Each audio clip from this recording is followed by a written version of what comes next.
Good evening, everyone. My name is Chelsea, this is Marley, and this is Usha. Our topic is on what grounded theory is not. As a result of our presentation and your understanding of the reverse side of grounded theory, we're confident that you can go out into the field of research with a clear conscience. I will be adding a few research authors relative to our topic and critical thought. As quoted by Dr. Matthew Jankowicz of Brown University, US, before undertaking grounded theory research, the literature review suggests that knowledge doesn't exist in a vacuum.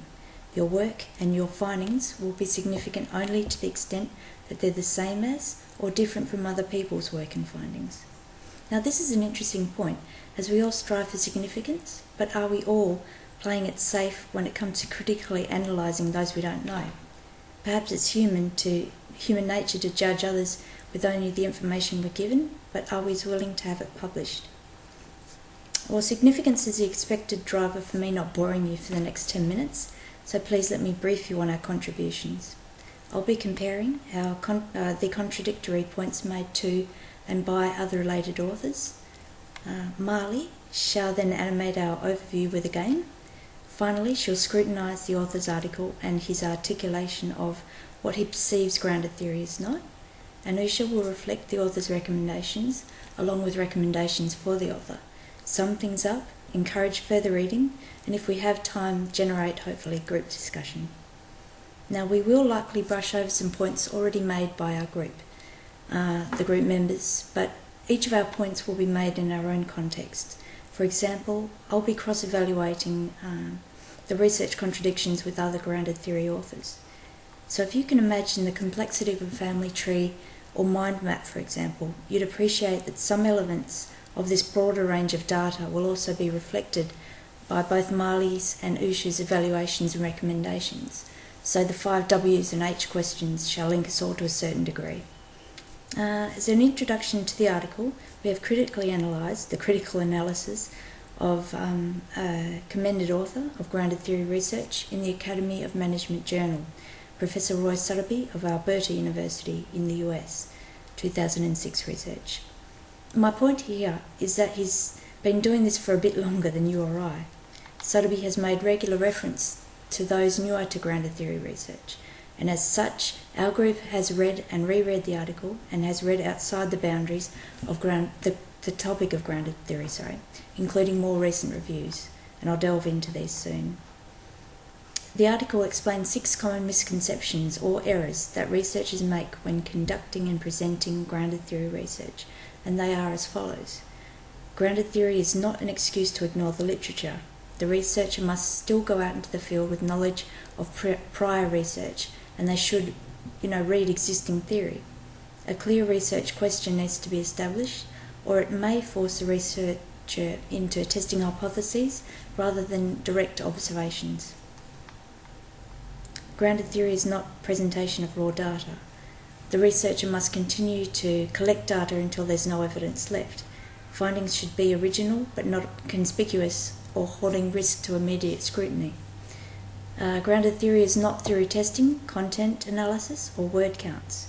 Content analysis really deals with how a certain type of data can be gathered or analysed, whilst grounded theory describes the overall method for systematically gathering and analysing the data. Grounded theory is not simply routine application of formulaic technique to data. Grounded theory is an interpretive process and not a logic-deductive one. Grounded theory should not involve rigid rules about saturation or mechanical application to data. Grounded theory is not perfect nor easy. There appears a growing gap between those who actually engage in grounded theory and those who write about it. Researchers must engage in ongoing self-reflection to ensure that they remove any personal biases and assumptions while collecting, interpreting, and analysing the data. And finally, grounded theory is not an excuse for the absence of methodology. Authors of grounded theory research must describe their methodology clearly enough to assure that they have followed core analytic principles in the analysis of their data. And here is what our group thinks of the article. We do agree that the article was designed as an introductory tool for critical thinking and showed a respect for the consideration of what grounded theory is not in academic thinking. We do agree that the author's voice did shine through in reaching us as those newer to grounded theory research. And we do agree that we can use the article as perhaps a measuring stick against other publications that claim to use grounded theory research, and also as a gauge to support what grounded theory actually is. So, we've got more idea. Let's see, Dr. Chris Hart of Chester University in the UK, 1998. He also claimed that for such a review, the researcher needs to know about the contribution that others have made to the knowledge pool relevant to their topic. Now this goes on now. Many distinctive research academics from various disciplines and institutions around the globe have each had something to say about how to conduct a research literature review adequately. The same applies to critically evaluating grounded theory research, in that many academics have reviewed and are still reviewing each other's plausibility. The debate still goes on to this day. In this presentation, I'll show significant contradictions with those authors whom Sotheby refers to and the others that we've researched. So for your quick understanding, I've put the authors in a table format with my reasoning in bold. Editors of the Academy of Management Journal have likened Sotheby's 2006 evaluation of what grounded theory is not with that of Robert Gerphardt's 2004 and 2010 qualitative research as that which will greatly benefit those who are relatively new to qualitative research or those who have yet had much success in getting their qualitative research published. Now my point here is that Robert is already credited by the journal as an established author like Sotheby. So how do both their analyses on grounded theory benefit them, or does everyone need constant reminding? Now, Glasser and Strauss were introduced as the grounded theory methodology developers in reference to the 1967 qualitative research.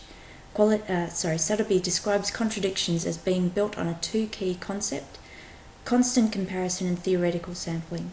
Like the rebels of their time, both their concepts violated long-standing positivist assumptions about how the research process should work.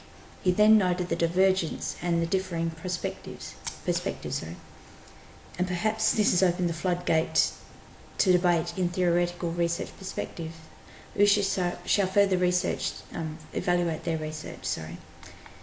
And prior to the work of Sotheby, Cepeda and Martin of Spain in 2005 described the need for building theory from qualitative data and highlighted a gap between the previous proposals and the criteria for rigorous case studies in the management discipline. So this indicated the issue was, across cultures and various disciplines. Cepeda and Martin discussed the use of case research strategy in qualitative techniques and acknowledged that many authors have already, have argued that the research strategy has its disadvantages and advantages. Therefore, no strategy is more important than all the others for research purposes. And this brings to light my point about significance earlier, which, has left the pool of thought open for debate. Now, post Sotheby's article, more recent reviews on the researchers such as O'Reilly, Paper and Marks in 2012, and they are in the US. Concisely, they acknowledged the qualitative grounded theory reviews of Sotheby and Gerhardt. Then they had chronically followed developers and commended researchers such as Glasser and Strauss throughout divergence and perspectives, and they indicate pitfalls with the use of silo study that needs to demystify the key principles of grounded theory. Their abstract opening line still contradicts the work of previous researchers. The grounded theory method remains elusive and misunderstood by many, even those who advocate its use. And, that just sort of indicates it's an ongoing debate. And before I hand you over to Marley, may I ask you a chunky question in regards to your research methods? When did you get a greater understanding of your research topic? May I ask, did you search other authors' reviews to get a greater understanding? Can someone give me an example, please, of their research methods? I think we can all agree that we do need to read far and wide when doing our research. And now I'll hand you over to Marley for a little gameplay. Thank you.